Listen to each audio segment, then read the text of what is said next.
آپ چاہتے ہیں کہ میں آپ کو ایک ایسی دعا بتلا دوں جو آپ کے جان کی حفاظت کرے، مال کی حفاظت کرے، اسباب کی حفاظت کرے، آپ کے رشتہ داروں کی اور گھر والوں کی حفاظت کرے؟ کون نہیں چاہتا؟ اس زمانے میں فتنے بارش کی طرح برس رہے ہیں اور نہ جان محفوظ ہے نہ مال محفوظ ہے، لیکن ایک دعا ہے جو دعا اگر ہم روزانہ اس کا اہتمام کر لیں تو انشاءاللہ اللہ تعالیٰ ہماری حفاظت فرمائیں گے۔ بہت قیمتی دعا ہے، خود بھی پڑھیں اور سب لوگوں تک اس کو پہنچا دیں۔ اور ایک بات میں یہاں کلیئر کر دوں، بہت سے لوگ یہ سمجھتے ہیں کہ دعاؤں سے صرف آخرت میں فائدہ پہنچے گا اور اسپریچول فائدہ پہنچتا ہے۔ نو نو نو، دعا سے حصی اور مادی مٹیریل بینیفٹ بھی حاصل ہوتے ہیں۔ کہ ایک صحابی نے حضور صلی اللہ علیہ وسلم سے عرض کیا، یا رسول اللہ مجھے رات میں بچھو نے کاٹ لیا، تو حضور نے فرمایا اگر تو یہ دعا پڑھ لیتا تو تجھے بچھو نہ کاٹتا۔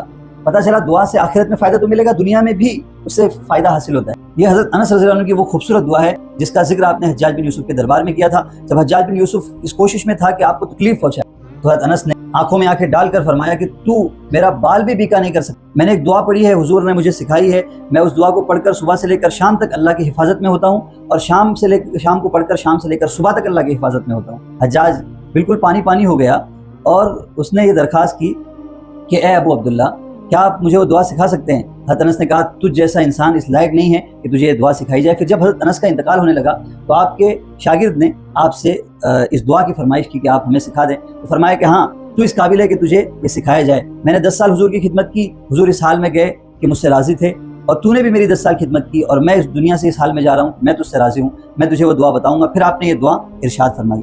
اللہ تعالیٰ ہمیں اس دعا کا اہتمام کرنے کی توفیق دے۔ آپ اس کا اسکرین شاٹ لے لیں اور روزانہ صبح کے وقت میں اور شام کے وقت میں اس دعا کو پڑھیں۔ اللہ ہم سب کے جان مال عزت آبرو کی حفاظت فرمائے۔